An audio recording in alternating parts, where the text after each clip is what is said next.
Buena semana para todos. Estamos ya hoy a 24 del mes de Adar 2, 5784.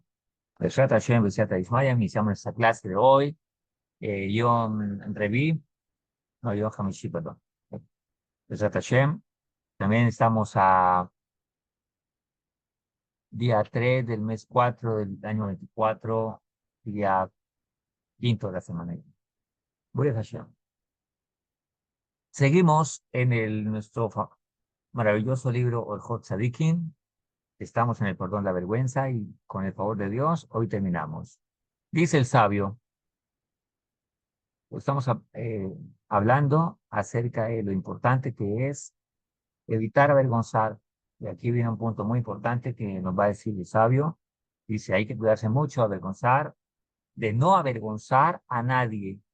Pues nos enseñan nuestros sabios, el que empalidece el rostro, avergüenza de su compañero en público no tiene porción en el mundo venidero, dice la Gemara en Baba Metzia 59a. Ahora, el polvo es llamado en un menor grado de asesinato, consiste en empalidecer el rostro. Cuando hablamos de el polvo, estamos hablando de algo que tiene menor grado, pero se asimila al, a una gran agresión, como en este caso lo compara con el asesinato. Como cuando se habla mal de alguien o se insinúa, se llama polvo de la Shonjarra, o sea, algo que no es la Shonjarra en su total, pero insinúa y puede llevar a que se piense mal de la persona. Por lo tanto, avergonzar a alguien es como un polvo de asesinato, o sea, es como una especie de asesinato en menor grado y por supuesto, no literalmente en la parte física, es como se conoce, pero daña la imagen y el buen nombre de una persona y eso se considera como asesinato.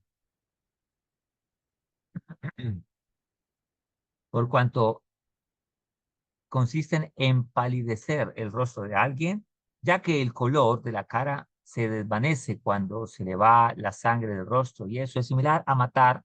Y también nos enseñan los sabios, y además la aflicción de la palidez por la humillación es más amarga que la muerte. Y por eso dicen es mejor que la persona se arroje a un horno encendido y que no humille a su compañero en público, como lo dice el Baba Metzia 58. Ven, la Gemara. Aquí está la historia de una pareja de Sadikin que llevaban alimento, comida a alguien y la dejaban. Llevaban una sedacá a una persona, pero ese no se daba cuenta de quién era. Dicen los sabios que lo mejor es siempre el recato y la prudencia en esto. Sin embargo, un día este hombre tenía la curiosidad de quién dejaba la porción que le llevaban en el lugar. Entonces decidió que los iba a vigilar, a ver quién era el que entraba a dejar la porción. Y en cierta ocasión estaba él y salió a mirar y ellos por no darse cuenta que no los vieran que son ellos los que hacían la sedacá, se metieron en el horno y el horno lo había usado en la noche anterior y estaba caliente. Dicen los sabios que la esposa no se quemó los pies, el esposo sí. Dicen, ¿por qué? Porque ella hacía algo mucho más grande que el esposo. El esposo le daba la acá, pero ella preparaba comida para ser utilizada inmediatamente. Bueno, es una historia aparte, pero de aquí se aprende que es preferible que ser quemado en un horno a avergonzar a alguien en público. Ahora, esto lo aprende también en el caso de Tamar, quien prefirió ser sacada para morir en el fuego que humillar a Yehuda. Si no conocen la historia, ahí en Bereshit, cuando Yehuda, el hijo de Jacob, vino, de repente le dicen que su nuera, Tamar, está embarazada. Antes de eso, él va y se acuesta que él cree que es una prostituta, pero resulta que es Tamar su nuera.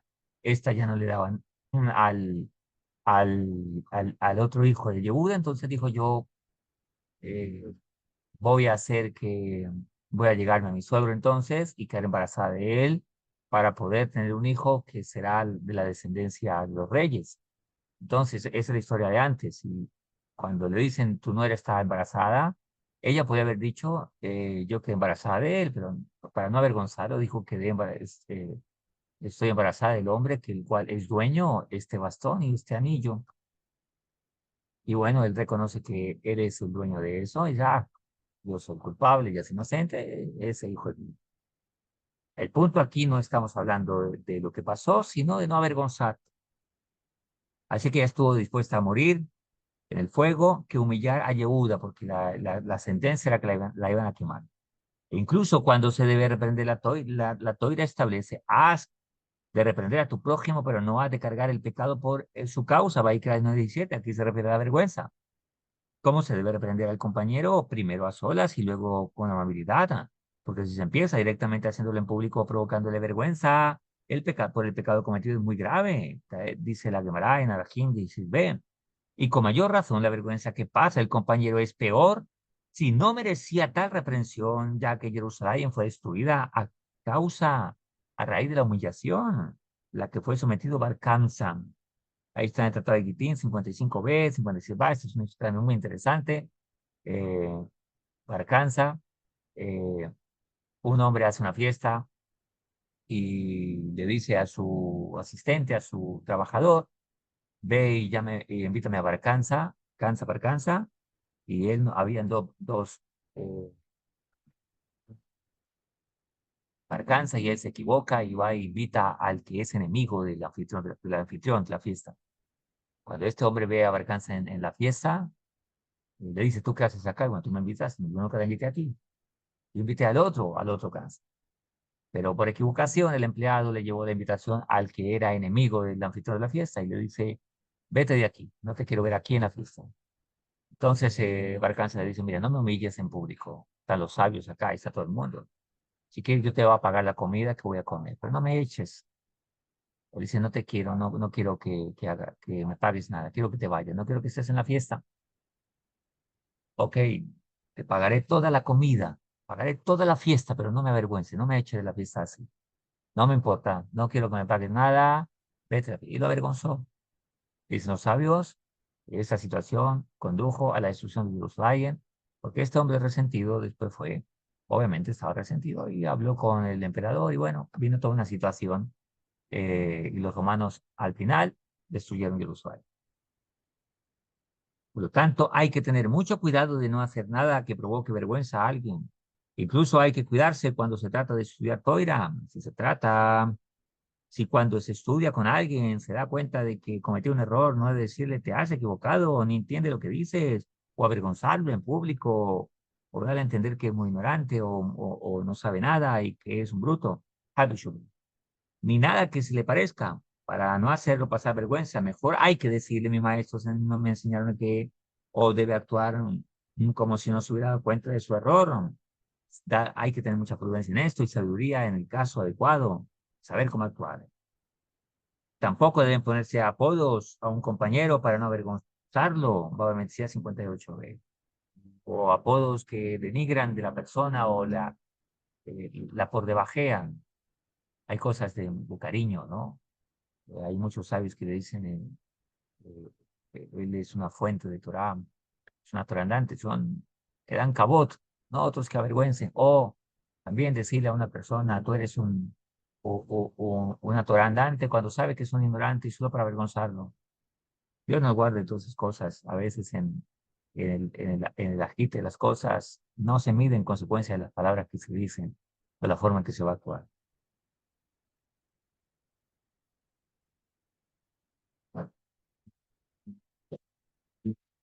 Aunque no sea delante de él, sino que cuando alguien dice, por ejemplo, fulano, hijo de fulano, y da a entender de quién están hablando.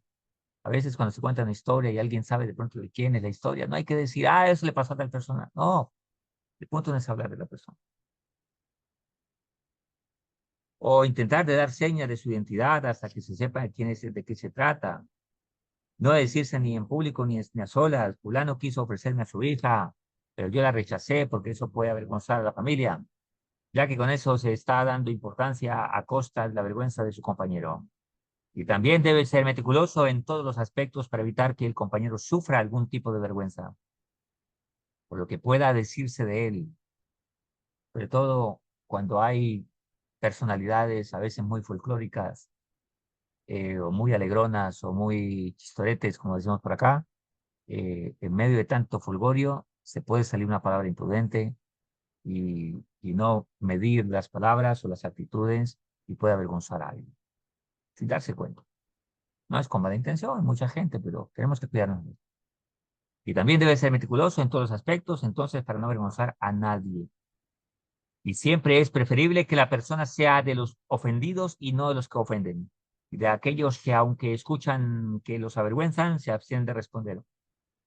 Pues sobre esta clase de personas dice el versículo del Pusik, más los que lo aman son como el sol cuando sale con todo su esplendor. Shoftim 5:31. Y hasta aquí explica la Gemara en Shabbat 88b. Dios paga medida por cuanto el que escucha su desgracia y su rostro se hincha, a Kadosh Baruj Hu le hará brillar más que la luz del sol, como está escrito, y la gloria de Dios sobre ti brilla, y Yeshayahu 61. Con el atributo de la vergüenza se alcanza la modestia. Aquí viene una enseñanza muy grande de lo que nos enseña el sabio, que son códigos de cómo construir una vida de espiritualidad. Escuchamos esto muy, muy, muy bonito. Con el atributo de la vergüenza se alcanza la modestia. Modestia la humildad. Pues la persona se doblega ante los demás por sentir vergüenza. Y si así alcanza el atributo y así se alcanza el atributo de recato. Cuando hay personas que les cuesta mucho ser recatados, entonces porque falta humildad. Si falta humildad es porque falta vergüenza, sentido de apenarse, de avergonzarse.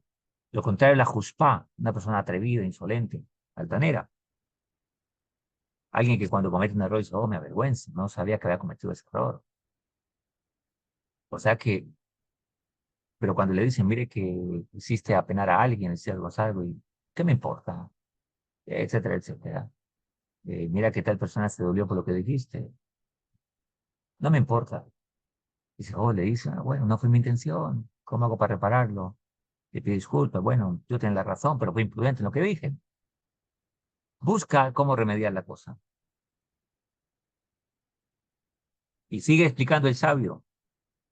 Dado que el penoso siente vergüenza de actuar en público, o sea, de actuar desfachatadamente, ¿no? Desvergonzadamente o erróneamente. No estamos hablando de una persona que para hablar se tranca para hablar o que le da pena hablar o que no estamos hablando de una persona insegura, eso es otra cosa muy aparte. Estamos hablando de alguien que le da vergüenza cometer errores, no es desfachatado, no es insolente, no es desvergonzado. Nuestros sabios dijeron, y aquí viene una perla muy grande, otra perla, otro diamante, dice, la señal de la rectitud de los hijos es la vergüenza. ¿Cuál es la señal de una persona recta que se avergüenza? Que se revela en sus rostros, la vergüenza que se revela en su rostro. Una persona que le dice, mira, tal persona se sintió mal por lo que dijiste. Oh, verdad, no sabía. Oh, qué vergüenza. ¿Cómo le hago, cómo rectifico esto? Mire, esto es un gran pecado que estás cometiendo. Oh, no sabía. Así como se avergüenza uno delante de Dios, delante de los hombres, delante de Dios también. Así lo trae el Talmud, la Gemara en Yevamot 79a. Porque el que se avergüenza manifiesta una señal que es descendiente de Abraham vino. Abraham, Iscob y Jacob vino, sus patriarcas, que eran hombres sabios, rectos. El malvado, el rasha, el insolente, la persona que es grosera, no se avergüenza de nada, es insolente. Justifica todos sus actos. Los sabios dijeron, aquí otro diamante tan grande. El grado de vergüenza del hombre se manifiesta en una situación de enojo. Y también nos enseñan, nuestro sabio, otro gran diamante. Es preferible el odio del penoso que el amor del insensato. Alguien que tal vez se enojó y después le dijeron, mira, dijiste esto, oh, qué vergüenza, mire cómo me enojé, mire, dije algo que la verdad no fue bueno, herí, molesté, etcétera, etcétera. Y no una persona salamera, eh, que- pero que cuando comete errores no le importa. Y más adelante, hola, ¿cómo estás? Te sonríe y toda la cosa, pero no se avergüenza. Por eso dicen los sabios, es preferible el odio del penoso que el amor del insensato. El insensato es aquel que no le importa el bien de los otros ni los sentimientos de otra persona. En el fondo es egocéntrico. Hay que sentir vergüenza de todos y andar con el semblante de la vergüenza sobre el rostro. Como vemos el caso de Shaul Amelech cuando se ocultó. He aquí que está escondido entre los bultos. Shmuel Aleph en 10:22, cuando Dios lo escogió como rey. Él no dijo, sí, soy yo, aquí estoy. No, estaba por allá escondido. ¿Quién soy yo para merecer semejante asunto? Y dice, explícame, lo es, que tuvieron realmente que sacarlo. Y explícame la quemará, que tuvieron que sacarlo realmente casi que a la fuerza. Y Dios lo eligió para que fuera rey, como dice el versículo. ¿Habéis visto a quién eligió Dios? Le hacen la pregunta. Hay dos versículos más adelante, 10:24. Los sabios nos enseñan, aquí viene otro diamante muy grande. Escuchen, padres de familia, como están escuchando. Todos los que tienen niños están en el proceso de educación. Igual con los discípulos, los que son maestros, líderes. Escuchemos esta pelota grande. Este atributo es uno de los méritos de un alma sublime, que sería semejante a la perfección del cuerpo.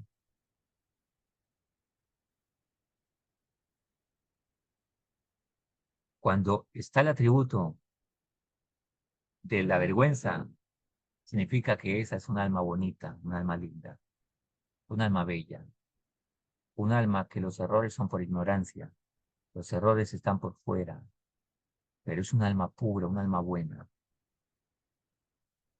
A los hijos hay que enseñarles que pidan perdón, que se avergüencen, que no está correcto lo que está pasando o lo que ha hecho, no justificar sus malos comportamientos, su grosería. Igual a los discípulos, igual a todo el mundo, igual uno mismo. Lo digo primero para mí, ¿qué queda después de todo esto? Dice el sabio, aquel que se avergüenza elevará su grado de espiritualidad. Ahora, ¿qué nos corresponde hacer? Dice el sabio, discernir y reflexionar. Discernir y reflexionar. Dos aspectos importantes para trabajar en este gran actitud, esa gran virtud que la vergüenza, apenarnos. Recuerde que no estamos hablando de la vergüenza como inseguridad. Estamos hablando de que si alguien hace algo, no va a estar tranquilo hasta que lo solucione. Algo no correcto. Por ejemplo, las parejas. Unas parejas que se acuesten bravos, no te falta el grado de la vergüenza. Significa que no se reflexiona. ¿Cómo pueden dormir enojados, descansar enojados? Dicen los sabios, uno para allá y otro para allá. Bueno, es una separación muy grande. Acá dos Baruj la presencia divina no está en una pareja que está peleando. Por lo tanto, alguien debe reflexionar y meditar en lo que le dice la otra persona. Ah, es que me gritaste. Ah, es que te lo merecía, ¿no? El otro medita. Oh, te grité. Es que yo hablo así. No hay que justificarse. La mayoría de gente se justifica. Es que yo hablo así, yo hablo así, yo hablo así. Es que eh, yo alzo la voz. Esas son justificaciones. El esposo tiene que adaptarse a la esposa y la esposa al esposo. A veces me decía un joven una vez que mi papá es militar y mi papá cree que trata con un soldado, entonces me grita y me grita durísimo en la cara y él dice que no, que él me trata bien. Me decía un joven, una cosa es el trabajo y hay que salir de ese ambiente de trabajo. Ahora está hablando con la esposa, con el esposo, con el maestro, con el rabino, con el moré, con los discípulos, es muy diferente. Hay gente, sobre todo la gente que tiene trabajo donde tiene que hablar duro y eso, llega a la casa y así habla de esa manera. Uno tiene que saber hacer el cambio, saber que aquí no estoy en la casa. Como me dijo una vez un jovencito un poquito grosero, me dice, es que yo no me levanto ni delante de mi mamá. Le dije, estamos de acuerdo, pero yo no soy tu mamá. Así que te vas a levantar y vas a saludar. En una institución educativa que hay este principio, y este chico quería ir en contra de ese principio porque simplemente no estaba en sus costumbres hacerlo, en sus costumbres de respeto. Así que solo debemos reflexionar y discernir nuestros comportamientos para irlos mejorando cada día y seguir construyendo nuestra vida. Un abrazo para todos, que Hashem nos cuide, nos veremos en la próxima clase. Empezaremos un nuevo portón, el cuarto portón, que es de la arrogancia. Muy bueno, te vamos a aprender mucho, como siempre, Besat Hashem, y seguiremos adelante. Un abrazo para todos, que Hashem nos cuide, que tengan muy bonita semana, que solo escuchemos alegrías. Un abrazo para todos, que este Shiur, Besat Hashem, sea por la elevación del alma del Señor Betzalel Cadena, Besat Hashem, un amigo viejo, pero me enteré que ya no está con nosotros. Ya marchó al Shammai, Besat Hashem, y que este Shiur sea para elevación de su alma. También a mi querido y estimado amigo que tampoco está con nosotros, Willy Cagman, a la cual le, me transmitió mucho su sabiduría y sus conocimientos. Besat Hashem. Junto con todos los que necesitan refuah Shlema, que sea también de Haslajá, Yeshuot, refuot, de todo Am Israel, de todos los que tenemos su santo nombre. Un abrazo para todos y que Hashem nos cuide. Chao, chao.